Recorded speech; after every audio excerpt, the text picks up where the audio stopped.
universe. On this journey, Tupac Shakur, shot dead by assassins in Las Vegas. Or was he? Right after the death, cremated, no funeral, nobody got to see the body. These are all the questions that we ask. Why? An incredible rumor sweeps through the country that Tupac survived, that he's out there, alive. I think Tupac is wandering around somewhere. And stranger still, this man controls the conspiracy pipeline. I definitely think that Tupac was capable of faking his death. The mystery deepens. Tupac lives. First, the phenomenal Daily News magazine. Welcome, I'm Emmett Miller. We have the mysteries and we have the conspiracies. There's the most controversial man in the world. You'll meet him. There's the fight over a vampire held captive in a restaurant. And then there's Tupac Shakur. Tupac, the rap artist, the rebel hero, cut down in a hail of bullets. Some say he lived and died by the sword. Others say he never died at all. It's the conspiracy theory of the moment, the mystery of Tupac Shakur. Special correspondent Allison Holloway shows why many believe Tupac lives. It was a chance first meeting. What are you doing here today? I had to go to court for one of my gun cases out here. I spotted Tupac Shakur standing in line outside the courthouse in downtown LA. It was September 1994.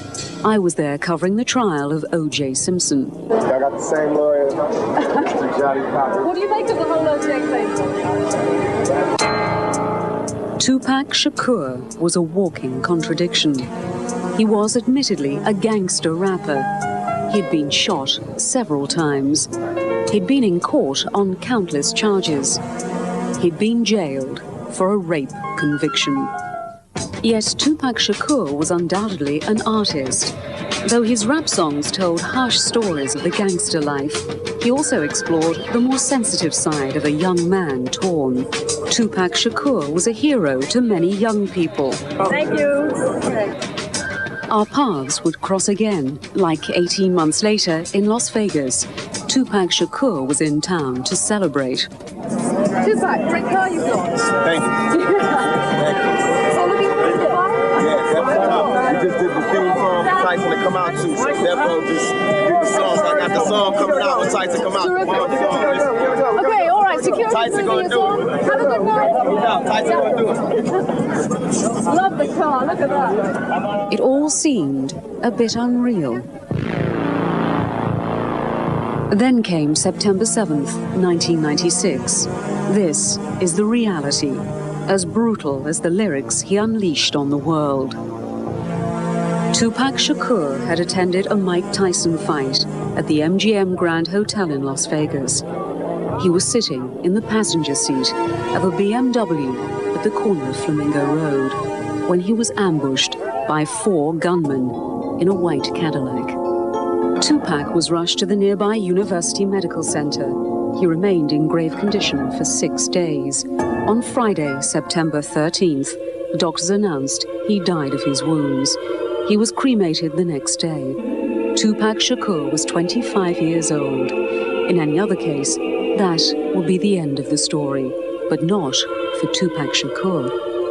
I feel that he's still alive. I think Tupac Shakur is still alive. I think Tupac is wandering around somewhere. Check this out. Living fast, dying young.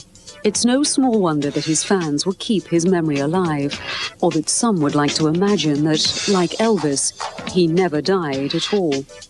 What's strange and even disturbing is that there is a true movement throughout the country insisting that Tupac Shakur faked his death and is alive and well.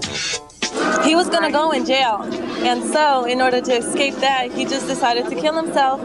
I still feel he's alive. He's somewhere in Mexico. He's somewhere with his mother. His mother hit him somewhere, but the legend is not dead. You know what I'm saying? Strange enough, but as these stories will, this takes another turn when you discover the clearinghouse for the rumors, the instrument for spreading them. as unlikely as can be. This fresh-faced young man, John Baston, in front of a computer terminal at the University of Arizona, is living proof of the extent of Tupac's audience. A fan for years, he runs a website dedicated to his hero. I've heard several theories that he may be in the witness relocation program, that the FBI faked everything for him so that he could testify against death row. That's kind of off the wall. The conspiracy theories may seem outlandish, but they do have a basis, and they seem on the surface to be far more intriguing than the old Paul is dead rumors. They begin with the circumstances of the shooting.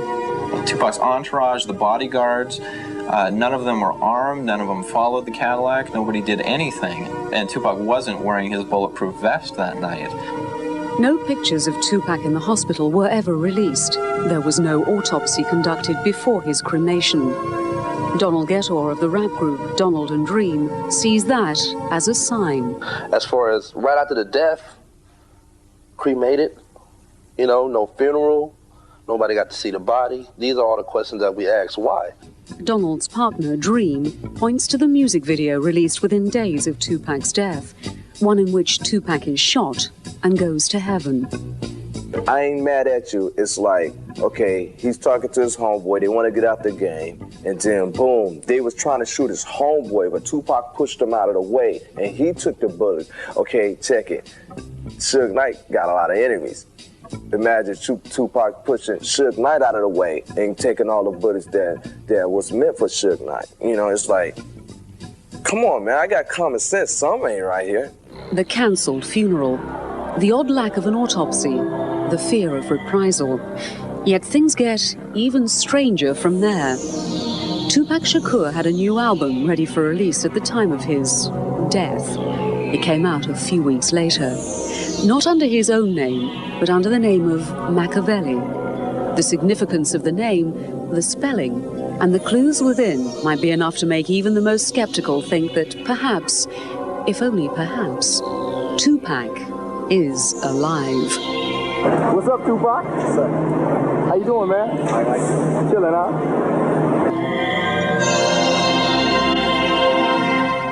The clues he left behind, and the people who say Tupac may be watching us right now and smiling when Strange Universe continues. A lot of people email me about how Machiavelli, Tupac spells it M-A-K-A-V-E-L-I, and that can be arranged to spell M alive. Tupac Shakur died of gunshot wounds on September 13th, 1996, or so we thought, because a spreading theory says that Tupac lives and left clues behind. Allison Holloway, special correspondent, picks up the story. It's Tupac, man. Go with him. Say hi to him. Tupac? I'm Allison Holloway.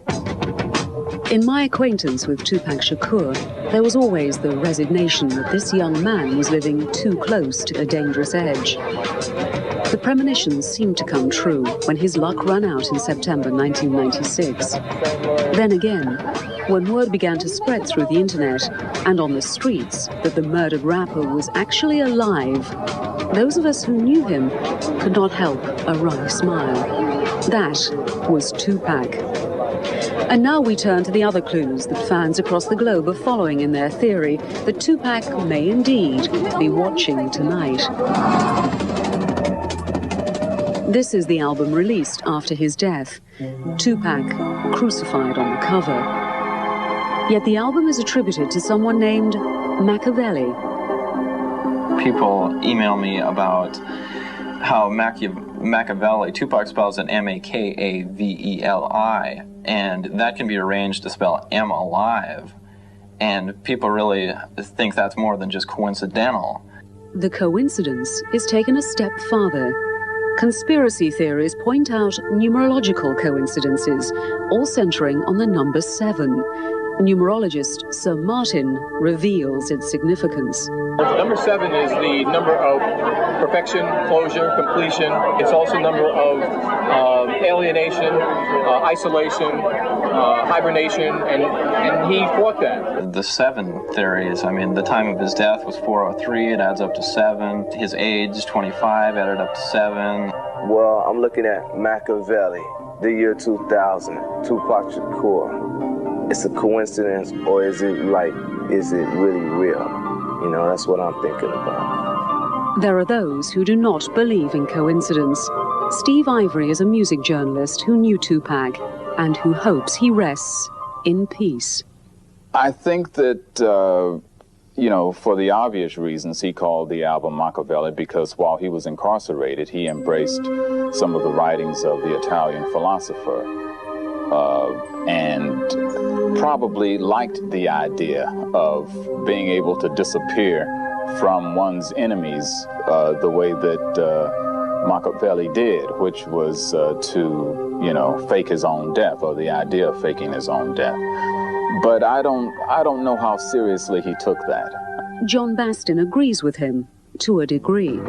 Actually, I definitely think that Tupac was capable of faking his death. I mean, Suge and Tupac and the whole Death Row organization, I really think that they did have the power and the money to do it. So, I mean, I think that is a definite possibility. Although I don't support it, I think it is a definite possibility. There have, however, been reports of Tupac sightings from around the world. Most say his mother, a former Black Panther, had him spirited off to Cuba. 500 people allegedly saw him there. He has fans in all corners of the globe, so it would be really difficult for him to hide anywhere. But if he was going to, I would think it would have to be on maybe some remote island or I mean, the Caribbean, somewhere in South America. I mean, someplace very remote where people couldn't spot him and have the sightings reported back to the U.S.